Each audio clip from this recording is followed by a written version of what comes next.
so-called trial balance. So what you do is you list the debit and credit figures from these different accounts we just had. So here we start with cash equity, inventory, rent, sales revenue. I think in the end this is just the order we came up with these different accounts, and you see if you sum them up, the debits and credits sum is the same, and that's how it should be. Otherwise, you made some mistake. Yeah?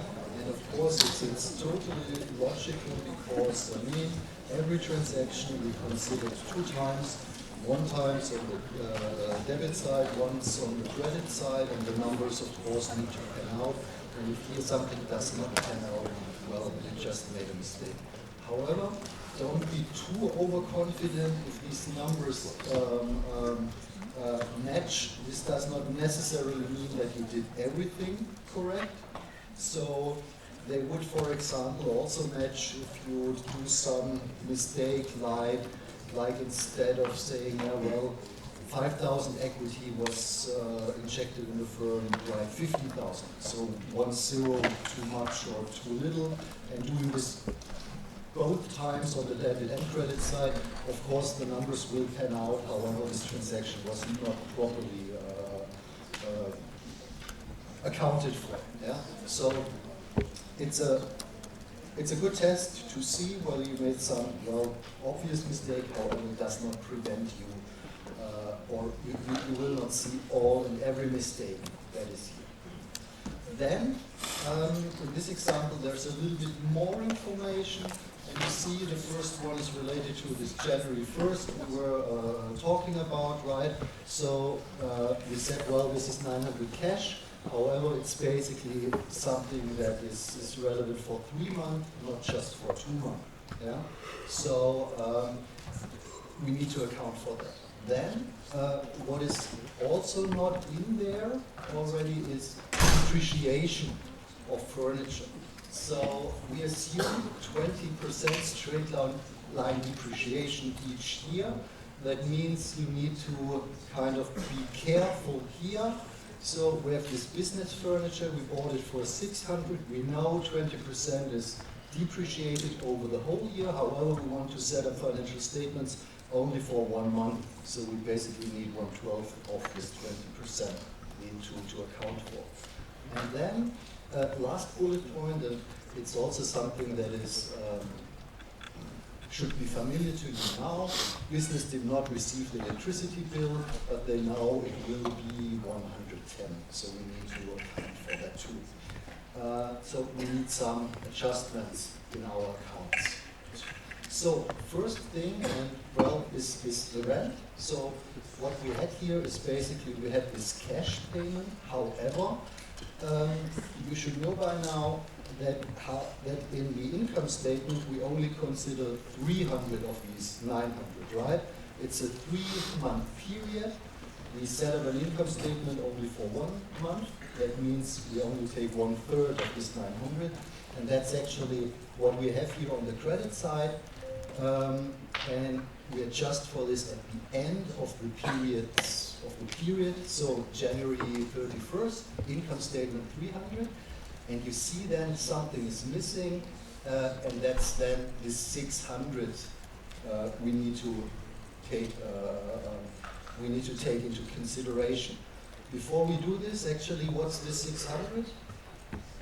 We already had this. Where will this 600 show up in our final financial statements?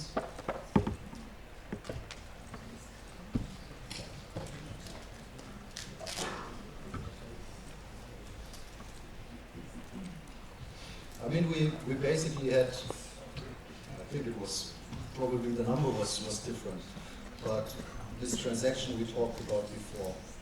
You pay rent, but you pay more than you had to pay, so the income statement rent expense is lower than the cash outflow. What about the rest? Where will the rest show?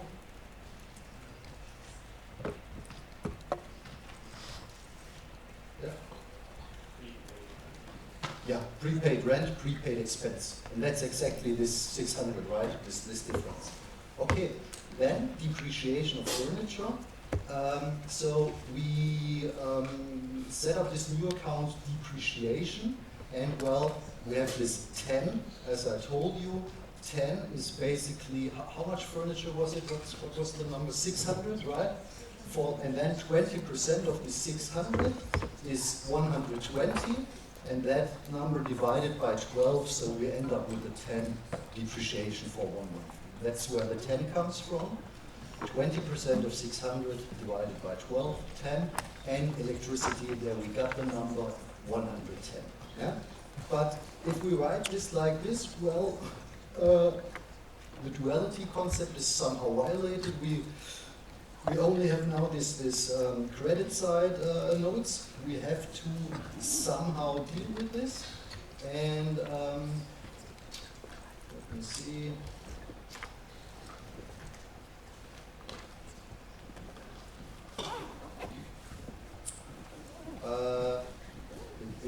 It's not on the next slide. Let me just jump over this. So you see here. It then goes into this income statement. Sorry, no, that's also not where I wanted to get to. Where is it? Where is it?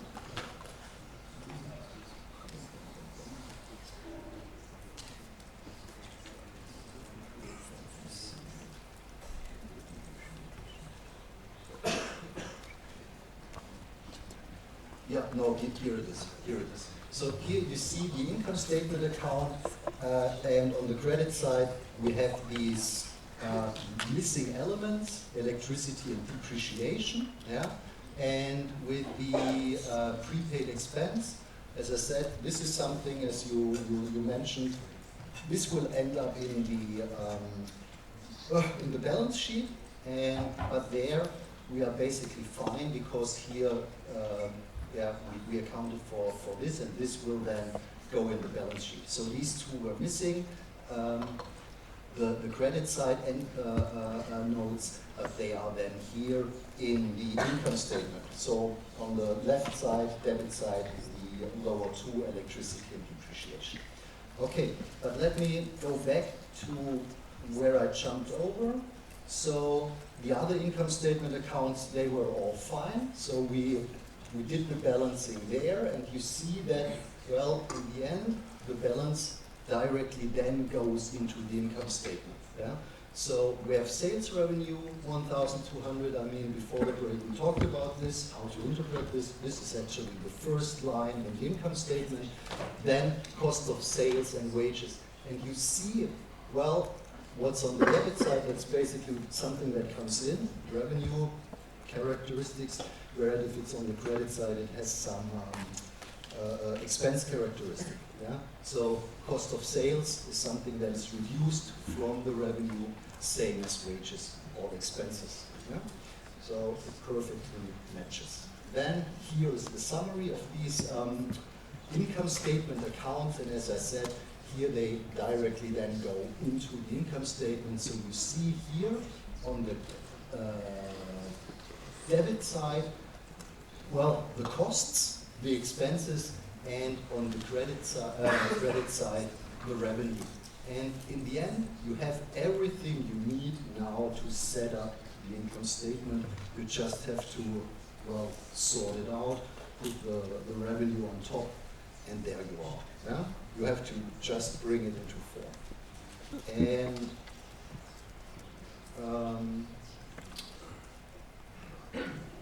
what you then can also do is basically you see how much profit there was made. Because if you look at this income statement where you have the sales revenue and the cost of sales, you apply the same technique that we talked about before. You take the sums on two sides and you look which sum is larger.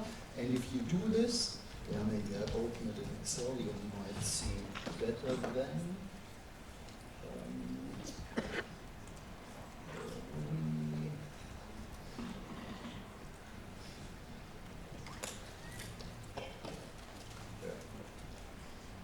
Maybe we do it like this. So you see that the costs was 1,620, yeah, so the expense side, and if you look at the revenue side, this was lower. And in order to cancel it, well, you need this difference of 420, and well, if this stays on the credit side, this basically means that there's a loss. Yeah?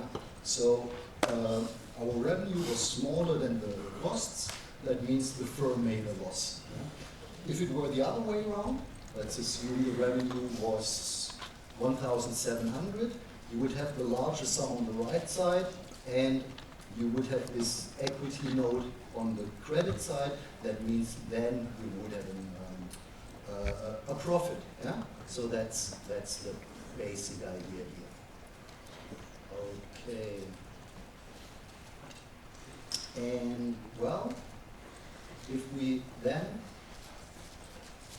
consider this, we basically see that the equity looks like this. We had this January 1st cash inflow of equity, and then we have the loss. So in the income statement, it was on the credit side, so it needs to be on the debit side in the equity balance. That's what we have here in the first line, January 31st. From the income statement comes this loss of 420. Then you do the balancing again, and you see, well, to balance things, you end up with this difference of 4,580, which is actually the equity that will show up on the balance sheet, because, I mean, it's the starting 5,000 we had minus this loss that came up from operations. Yeah? So the equity will be 4,580.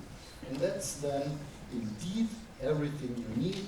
So we have all the accounts for the assets, then we have the accounts for liabilities, yeah? So, and then we also know how the equity should look like, because we took this detour over the income statement. Yeah? So that's basically what we have here. And maybe one more note. This is something I'm not sure whether we did before, but you see how property, plant, and equipment is written down. So we have the starting amount, and then we note on the balance sheet the depreciation. I mean, this can be done. It does not. It must not be done, because depreciation can be also seen in the income statement. I mean, it's an additional piece of information, but be careful. Depreciation is not an asset, of course. It's just an information how this final asset figure of this furniture, where it comes from. Yeah, it's just this additional information. It's not an asset, a negative asset. Yeah? But that's basically it. This is how this is done. Okay. What to do with this now? So, as I said, I will not specifically test you on T accounts in the exam. I know that some people learned this and trained this quite well and are very good in it. And of course, you can apply this T account technique to come up to the final results in the exam. However, for those who haven't done it before, I mean, I recommend that you train it a little bit to get, I think one gets also a better feeling of how these transactions work. But in the exam, there will not be so many transactions per exercise, and my rule of thumb would be, if it's maybe less than 5 or 6 transactions, I would not go this way via the T accounts. But of course, if there are a lot of transactions, like in the exercises, I mean, we have 12, 13 transactions, then these T accounts might be a smart way to get to the right results, because things get less messy. So it's a little bit of a trade-off. So it adds some work if there are only a few transactions, but if it's a lot of transactions, it's easier to deal with.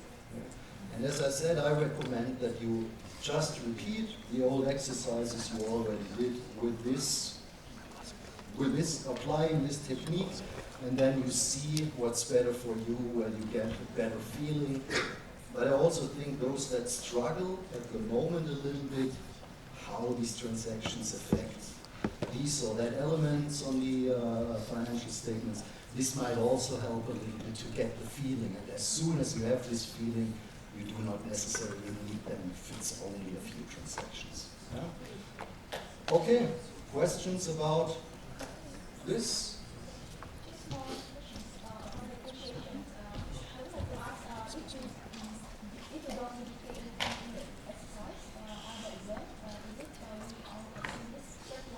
No, so the question is if there are no specific informations on depreciation in the exercise, whether you should make assumptions. You should not make assumptions because in the end this will not lead to the numbers I want to have and then you will not get points. So if there is nothing written, you should not assume something.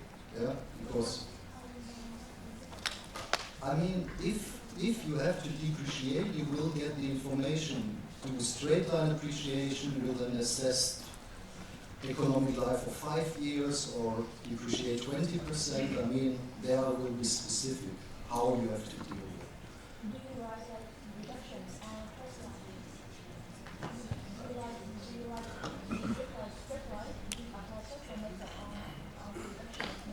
Yes, of course I will. Yeah. Otherwise you would have to make assumptions that will not work out. So I will be specific, so it will not be, you won't have to guess. Yeah? If you understand how to deal with this information, you should be fine. Yeah? Okay.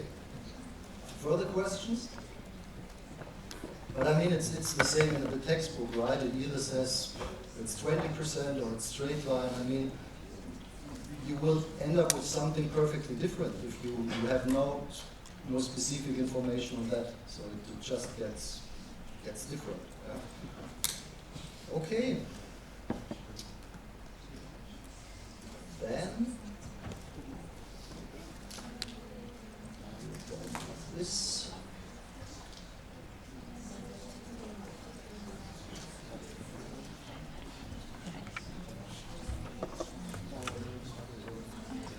Okay, so we come to chapter 5. As I said, last chapter we deal with in the financial accounting. Okay, so what do? We focus, as the title says, on the statement of cash flow. Preparation of the statement of cash flow, and we think a little bit about how this thing is linked to the statement of financial position and income statement. We will not cover all and everything in this chapter in very, very detailed, but we will focus on the things I regard as the most relevant things. However, you should read the whole chapter together, get an overview, but for the exercise we will focus on the easier ones and not go through a lot of things. Okay, learning outcomes. So you will be able to discuss what's important of cash for a business. I mean, we actually talked about this when we were talking about the first chapter. Can someone very, very quickly summarize why is cash so important? When we have learned that, well, the wealth creation is rather mapped in profits, but not an increase in cash. Why is cash important anyhow?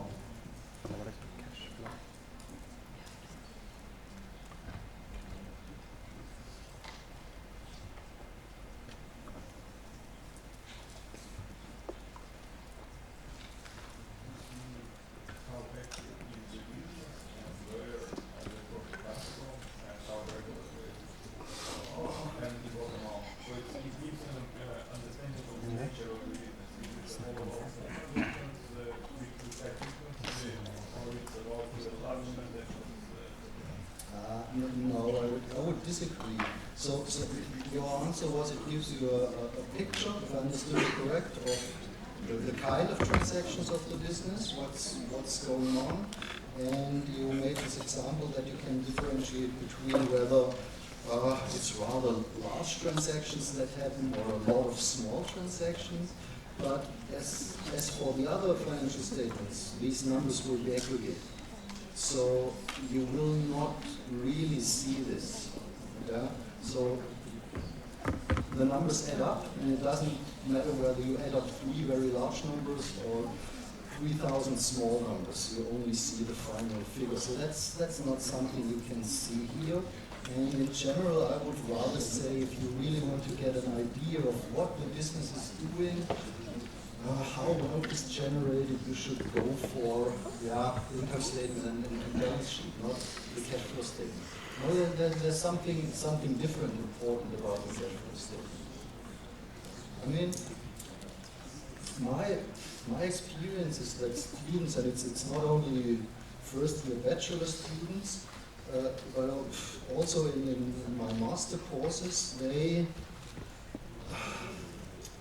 focus way too much on details and kind of lose the essential things that go on in life. I mean,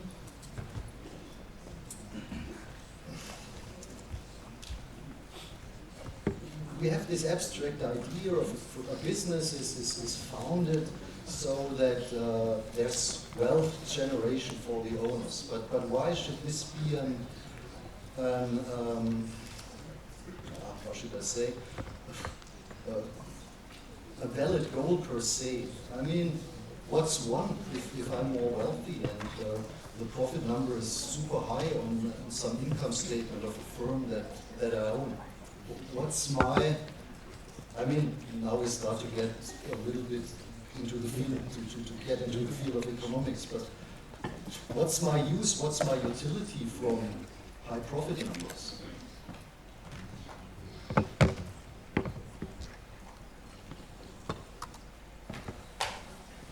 And that's kind of the point. I mean, as I said, I also talked to my master students. There I give a corporate valuation course, and if I ask them the same, they just think it's kind of a good thing to have high profits and to have gains on the stock market, because it's, well, large numbers look better than small numbers. But why is this done?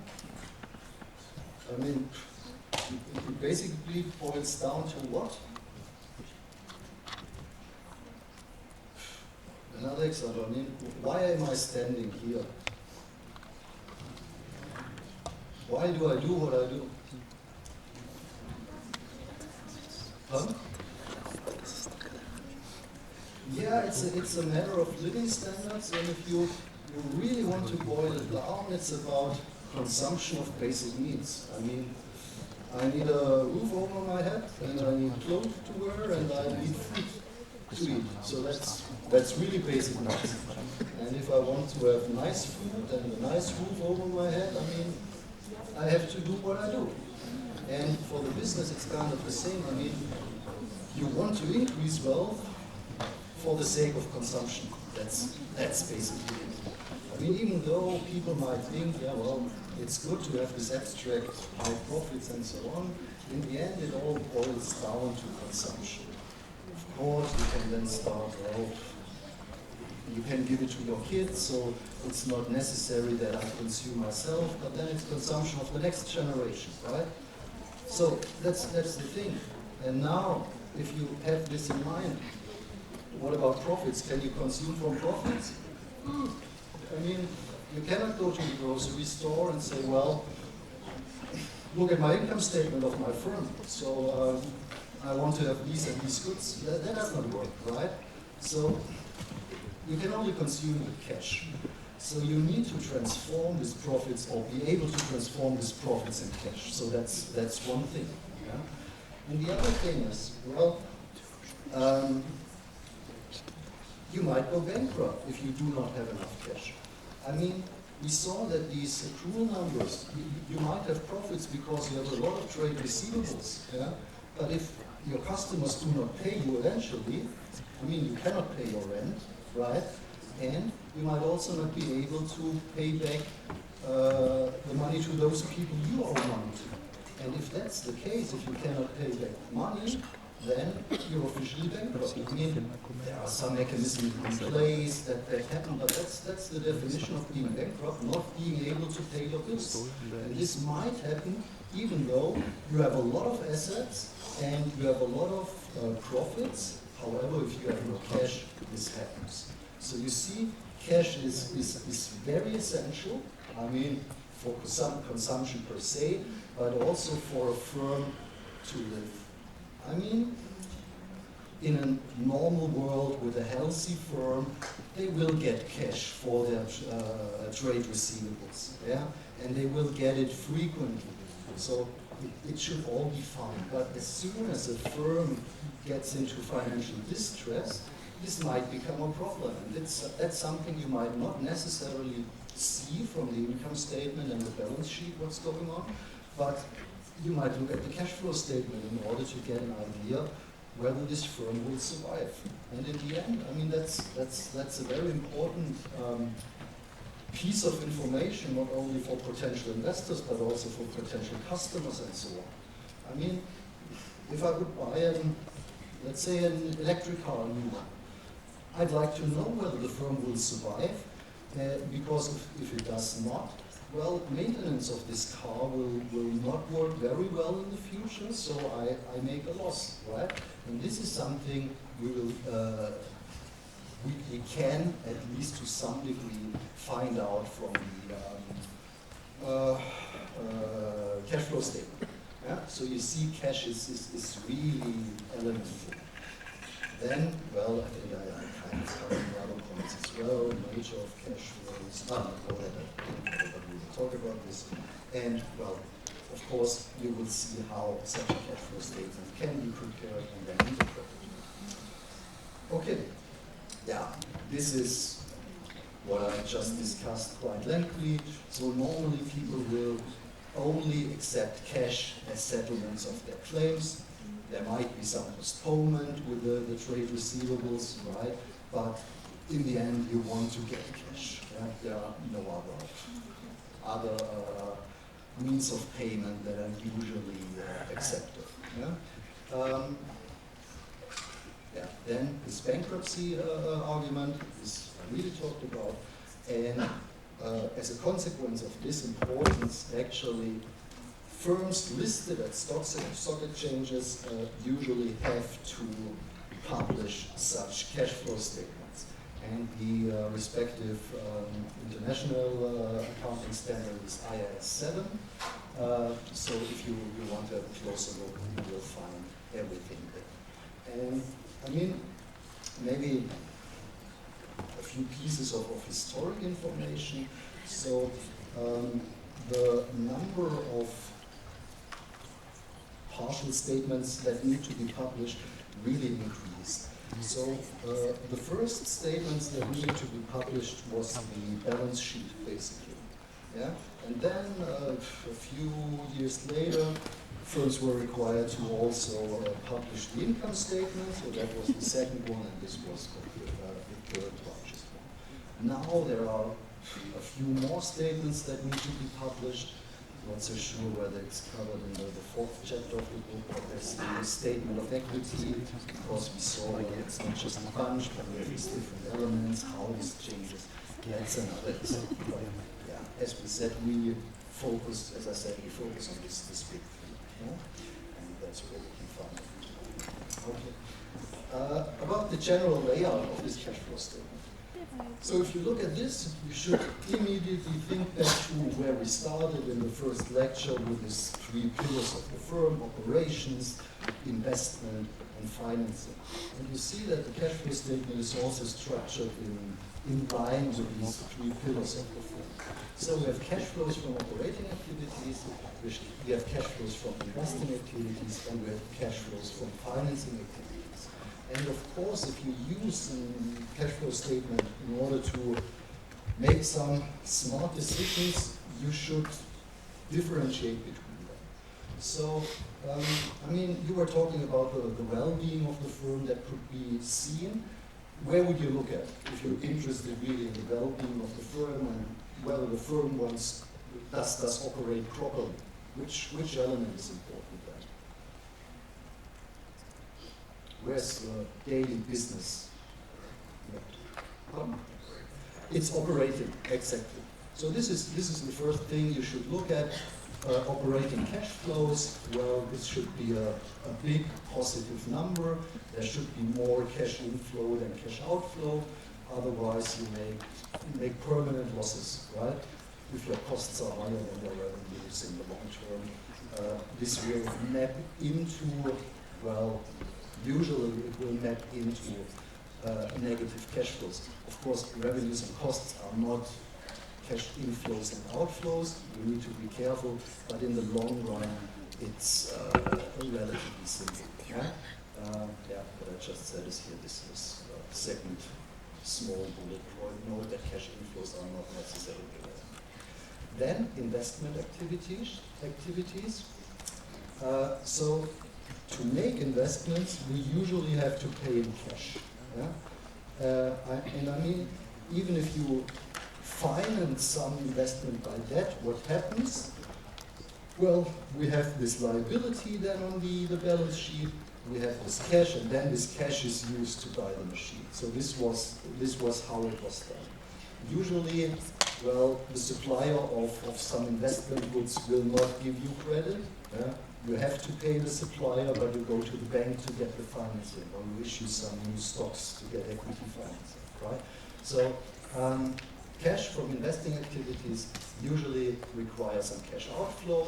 However, there can also be some cash inflow if you get rid of certain investment goods. Yeah?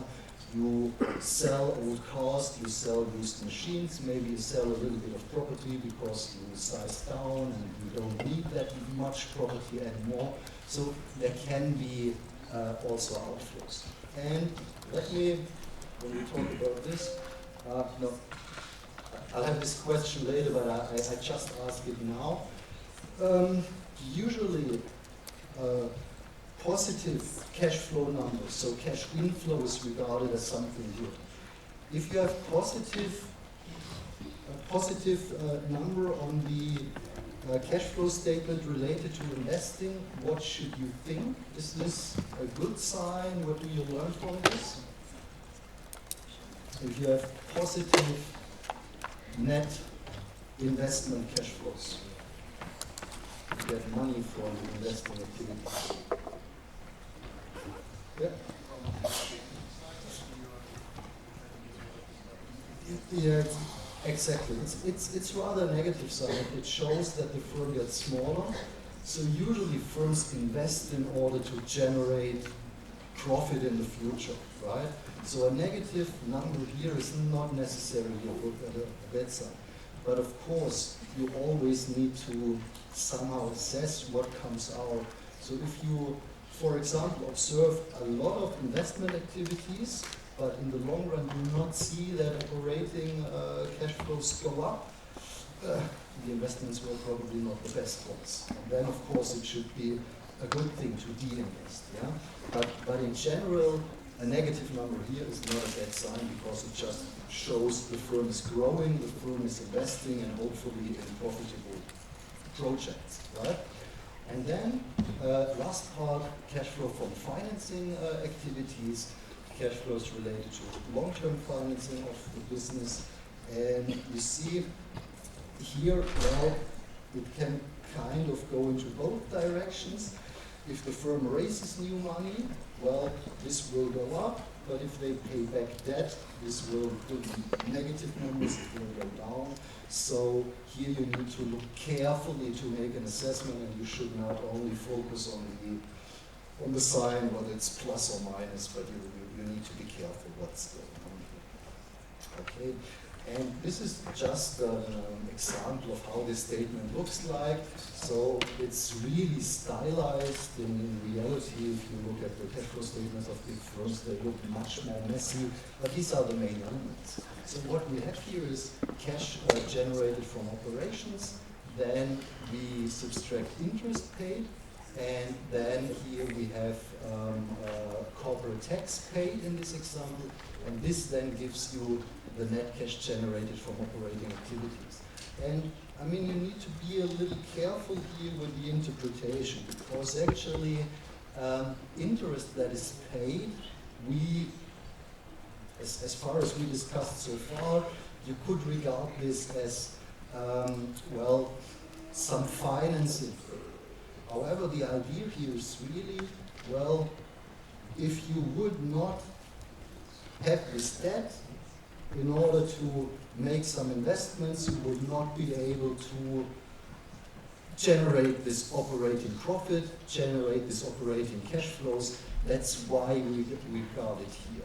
So what's basically left there when we later subtract the net cash from investment activities is really the money that gets into the firm by raising new debt, by issuing new stocks, or that gets out of the firm, for example, by paying dividends or by repaying debt. Yeah? So this is what's left in this net cash generated from investing activities, whereas the interest is regarded as part of the operational,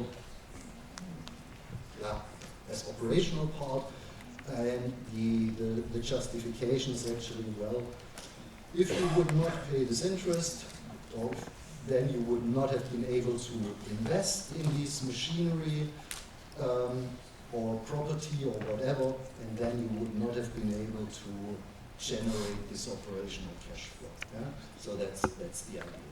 And corporation tax paid, it's also not really financing, or it's not financing, it's also not investing, but it's something that automatically comes with generating profit. You just have to pay this, and that's why we have it here. Yeah? Okay, and this then gives you this first number, cash generated from operating activities. It's a positive number, so here you see, well, there is cash inflow in this period. Then, as I said, cash generated from investing activities. Here a negative number, that means the firm growth.